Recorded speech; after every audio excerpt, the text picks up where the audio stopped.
Indonesia, salam Nusantara dari Sabang sampai Merauke, dari Miangas sampai Pulau Rote. Mantalah iman kita, mantalah kasih kita, mantalah pengharapan kita tentunya dalam Yesus Kristus menjadi Tuhan dan Juru Selamat kita dan Juru Selamat dunia. Jangan katakan bahwa Yesus itu bukan Tuhan. Jangan katakan pula bahwa Yesus bukan Juru Selamat. Dia adalah Tuhan, dia adalah Juru Selamat. Kalau engkau percaya, engkau akan diselamatkan. Engkau tidak percaya, engkau akan dihukum. Dan karena Yesus itu dalam Yohanes 3 ayat 36. Yohanes 14 ayat yang ke-6, Yesus sudah berkata, akulah jalan dan kebenaran dan hidup. Tiada seorang sampai kepada Allah kalau tidak melalui aku. Dan Petrus mengatakan dalam Kisah 4 ayat yang ke-12, karena begitu dan keselamatan tidak ada dalam siapapun juga selain di dalam Dia, Yesus Kristus. Karena di bawah kolong langit ini tidak ada nama lain yang diberikan kepada manusia yang olehnya kita diselamatkan. Dan firman Allah dalam Yohanes 3 ayat 16, karena begitu besar kasih Allah akan dunia ini, karena besarnya kasih Allah akan dunia, sehingga Ia mengaruniakan anaknya yang tunggal satu-satunya. Supaya apa? Supaya kita yang percaya kepada tidak binasa, melainkan beroleh hidup yang kekal. Mantap. Dan Roma mengatakan dalam Roma 10 ayat yang ke-9 10, Petrus mengatakan, Paulus mengatakan, dengan hati percaya engkau dibenarkan, dengan mulut mengaku engkau diselamatkan. Ayat 9-nya mengatakan kita mengaku bahwa Yesus adalah Tuhan, dan kita percaya bahwa Allah telah membangkitkan Dia dari antara orang mati. Haleluya, puji nama Tuhan. Selamat malam bagi kita semuanya. Kiranya kekuatan Tuhan, kekuatan firman, kekuatan doa, kekuatan Roh Kudus menyertai setiap kita. Mantap. Dan sebelumnya kita berdoa. Terima kasih Tuhan, biarlah firman-Mu menjadi kekuatan bagi setiap kami, sehingga kami tahu cara berdoa yang baik di hadapan Bapa. Di dalam nama Yesus kami berdoa. Haleluya, amin. 1 Petrus 5 ayat yang ke-7 dikatakan demikian. Casting all your care upon him, for he cares for you. Serahkanlah segala kekhawatiranmu kepadanya, sebab ia memelihara kamu. Kalau dalam bahasa terjemahannya, buanglah segala hal-hal yang kau perhatikan, yang kau pedulikan kepada Tuhan, karena Dia memperdulikan engkau. Haleluya, puji nama Tuhan. Jadi tema kita adalah cara berdoa yang baik. Ya, ini perlu kita ketahui bagaimana cara berdoa yang baik, supaya kita betul-betul merasakan jamahan Tuhan, merasakan doa-doa kita dijawab oleh Tuhan. Ketika kita minta rumah, Tuhan kasih rumah. Ketika kita minta mobil, Tuhan kasih mobil. Ketika macam-macam lah ya. Artinya yang mau saya katakan adalah ada satu hal yang kita harus nyatakan kepada Tuhan dengan segala hal. Ya, walaupun ada banyak, tetapi 3 hal ini mungkin akan menjadi bagian yang harus kita lakukan dengan sungguh-sungguh, karena di dalamnya akan ada beberapa hal-hal penting yang akan kita lihat. Yang pertama, cara berdoa yang baik. Yang pertama dikatakan sebagaimana dalam yang kita baca tadi, hidup dalam penyerahan diri kepada Tuhan. Jadi orang yang hidup dalam penyerahan diri kepada Tuhan, dia tidak perlu takut, dia tidak perlu bimbang, dia tidak perlu khawatir, dia tidak perlu ragu-ragu, dia tidak perlu tidak percaya kepada kebenaran firman Allah. Karena apa? Dia penuh dengan penyerahan diri kepada Allah, bahwa Allah akan menolong dia, Allah akan memelihara hidupnya, dan Allah akan menjamin keluar masuknya, karena itu firman Allah. Dan itu sebabnya cara berdoa yang baik ini kita harus lakukan dengan penyerahan diri. Itu tandanya juga kita merendahkan hati di hadapan Tuhan. Karena apa? Nggak mungkin orang sombong dapat penyerahan dirinya secara total kepada Allah. Nggak akan mungkin itu. Orang-orang sombong akan, aku ini siapa kau? Kamu nggak kenal saya. Pernahkah Anda dikatakan seorang yang mungkin terlalu sombongnya berkata, kamu nggak kenal saya, siapa saya? Terus saya bilang begini, memangnya kalau Bapak sudah cukup terkenal, kenapa? Memangnya karena kalau terkenal semua orang harus setuju sama Bapak. Sudah caranya salah, karena dia ambil barang saya, lalu berkata, kamu nggak kenal saya, preman lontong.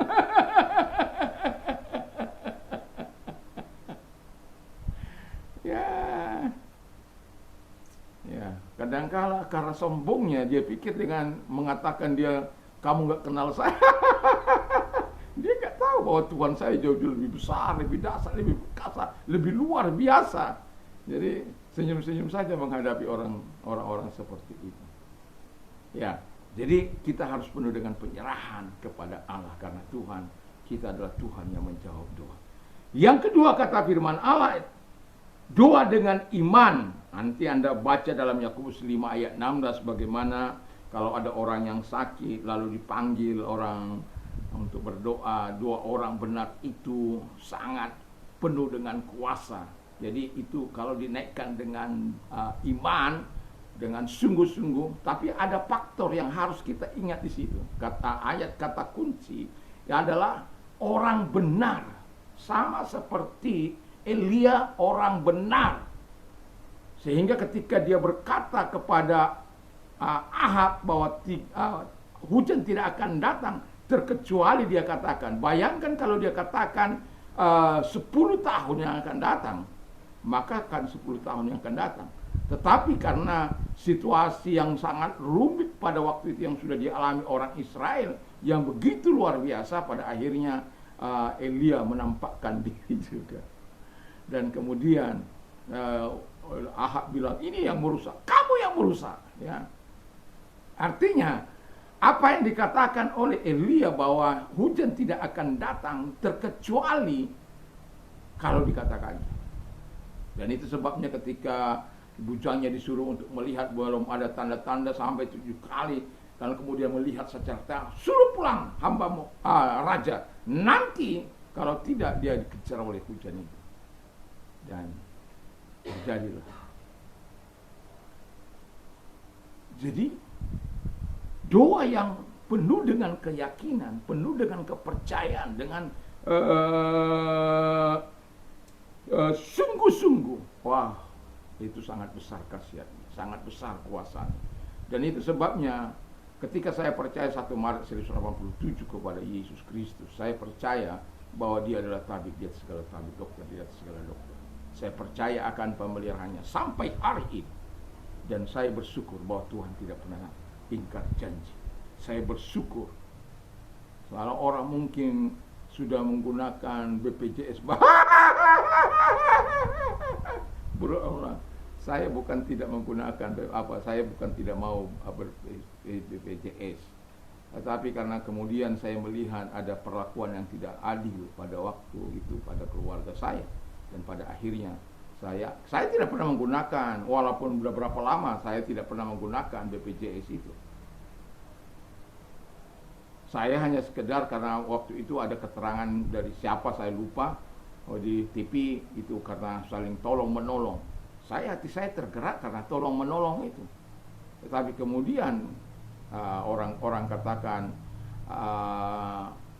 hal-hal yang tidak baik, dan saya mengatakan itu karena saya juga mengalami dan merasa kalau orang itu ber-BPJS, kadangkala dokter-dokter juga mengatakan, oh BPJS ya. Tetapi yang membuat saya tidak simpati adalah ketika orang tidak dilayani dengan baik. Itu membuat saya tidak simpati. Dan pada akhirnya saya menarik semua, bukan menarik, pada akhirnya saya tidak ikut BPJS lagi. Bukan saya anti, bukan. Tapi saya masih bisa melihat pemeliharaan Allah sampai hari ini. Jaminan Tuhan itu, dia tidak pernah ingkar janji. Itu sebabnya kita perlu hidup dengan sungguh-sungguh dengan Tuhan. Hidup penyerahan diri dengan Tuhan. Hidup dengan yakin akan pemeliharaan Tuhan. Bukan hanya sekedar lip service. Kadangkala saya berkata, Yesus luar biasa! Yesus dahsyat! Yesus perkasa! Yesus punya kuasa untuk menyembuhkan engkau! Tapi sementara dia sakit, di mana kuasa Yesus? Di mana kuasa Allah? Di mana dia? Untuk orang lain. Apakah untuk orang lain? Apa untuk kita? Saya mau katakan dengan sungguh kepadamu, bahwa dia tidak pernah ingkar janji kalau engkau betul-betul meminta janji.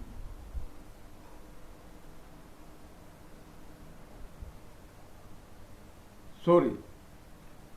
Kenapa?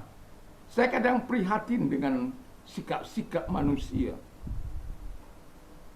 Katanya Tuhan itu besar, katanya Tuhan itu dahsyat, katanya Tuhan itu perkasa. Berhikmat, bro. Berhikmat, Pak Pendeta.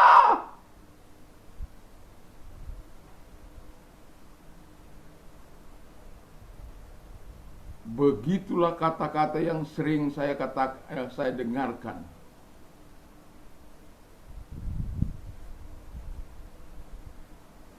Pertanyaan saya adalah, apakah betul kita sungguh-sungguh dengan Tuhan?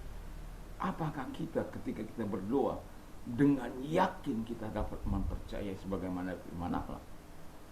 Dan saya berharap kita percaya. Yang ketiga kata firman Allah adalah, yang tidak kalah pentingnya ialah, yang ketiga, hidup dengan benar sesuai dengan firman Tuhan. Yohanes 15 ayat yang ke-7. Saya katakan sekali lagi, saya suka ayat ini dalam Mazmur 119 ayat 30. I have chosen the way of truth. Aku telah memilih jalan kebenaran. I have said.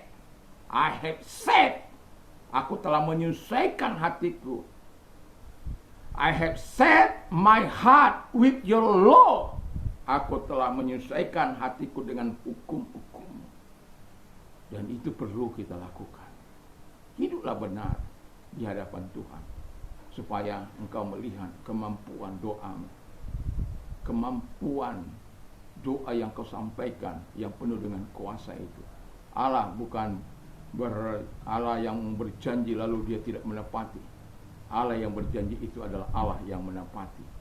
Tapi saya katakan, adakah kita mengetahui cara doa yang baik ini, sehingga kita datang kepada dia dengan penyerahan diri yang disertai dengan kerendahan hati dan ketulusan hati di dalamnya.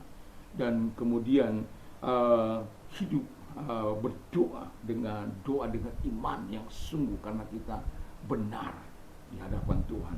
Lalu kemudian hidup dengan benar sesuai dengan firman Allah. Kita ada dalam Tuhan dan if you abide in me, jika engkau tinggal dalam aku and my words abide in you, dan firmanku tinggal dalam engkau. Jadi kalau kita tinggal dalam Yesus dan firman Allah tinggal dalam kita, kata firman Allah, you will ask what you desire, it shall be done for you. Dan apapun yang kau minta itu akan diberikan oleh Tuhan. Dan saya berharap kita tidak pernah lagi khawatir kalau kita menyerahkan diri kepada Tuhan dengan sungguh, dengan iman yang sungguh. Siapa yang tahu mengetahui iman kau dengan sungguh kepada Tuhan atau tidak? Hanya engkau dengan Tuhan. Tapi saya katakan, kalau kita miliki tiga hal ini, saya yakin Tuhan tidak akan pernah abad terhadap doa yang kau sampaikan, terhadap apa yang kau pergumulkan. Kiranya Tuhan Yesus memberkati kita. Mari kita tunduk kepala dan kita berdoa. Terima kasih Tuhan. Kiranya Tuhan, ketika kami mengetahui cara berdoa yang baik ini, kami lakukan dengan benar di hadapan Bapa. Terima kasih kalau engkau sakit, apapun sakit penyakitmu, angkat kedua belah tanganmu, kita berdoa. Dalam nama Tuhan Yesus, segala sakit penyakit mereka yang mereka derita, aku perintah keluar. Dan oleh bilur-bilur daripada Tuhan Yesus, engkau sembuh oleh jamahannya, oleh kuasanya, oleh firman yang engkau disembuhkan. Dan kalau engkau sedang mengalami masa pergumulan, angkat kedua belah tanganmu.